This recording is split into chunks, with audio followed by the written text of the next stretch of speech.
what you guys talked about now changed the whole flavor of my discussion, if it's approved the way you discussed it. So, but I will cover it like it wasn't, like what I looked at. So anyway, my name is Bill Hoyt in Dallas.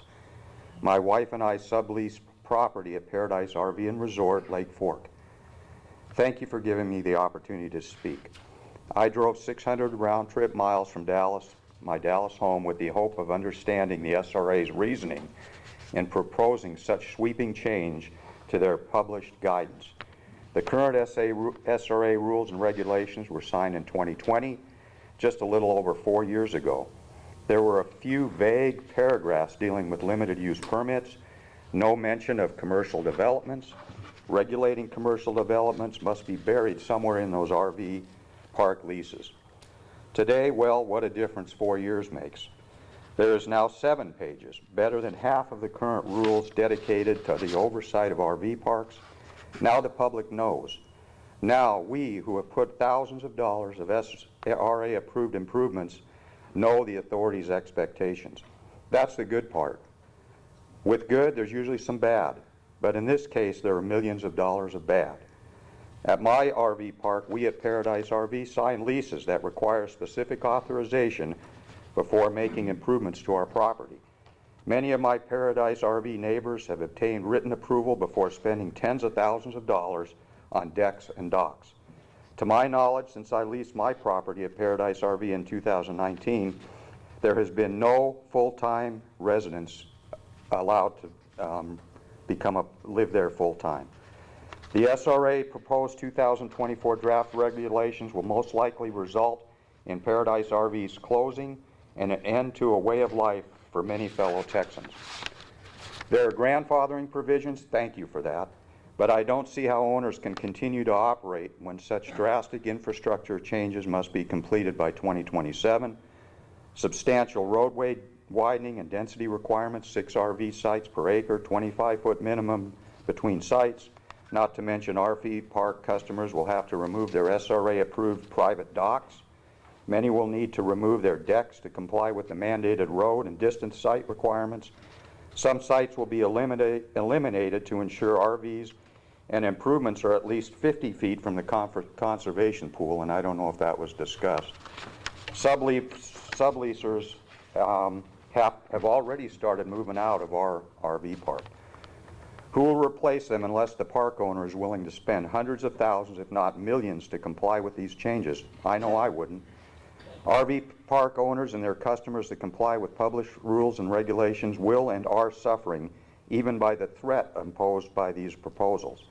It is time to do the right thing and not the easy thing. I ask that you grandfather existing parks and sublease holders indefinitely, or 20 years sounds reasonable, and establish specific procedures to hold RV park owners accountable for violations. Thank you for allowing me to speak. You feel very good. I'm glad that people are going to go home for the Christmas holidays and know they can stay in their park model minimum, at least a minimum of 20 years. And can you tell me about the changes that you guys were considering before today?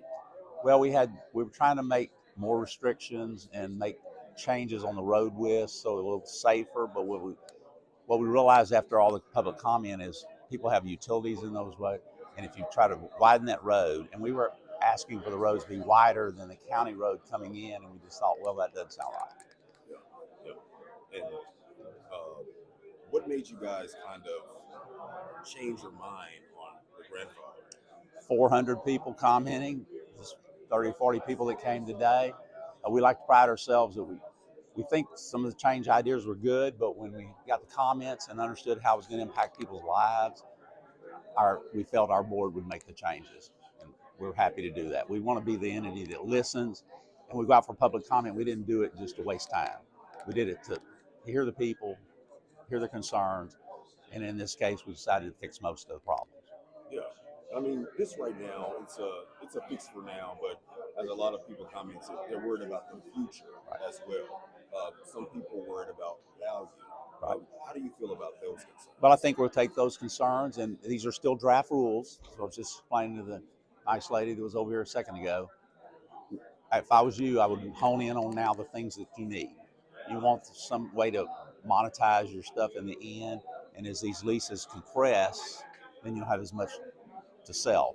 So we'll look at that and look at what we can do, and the board will come up with some ideas, and maybe we'll have it where we give somebody, if you have a buyer, they can get a new lease, which will give them at least 20 years instead of the 5 years left on yours. We'll look at all those kinds of things. Yeah. And after today, after your guys' quick action, what do you hope the people that are affected by this get from seeing you guys act in that manner? Well, I think they'll go ahead and make it in this new comments section. They'll make the comments about the values and the depreciating values, and take those into consideration and see if in the final rules we address some of those concerns.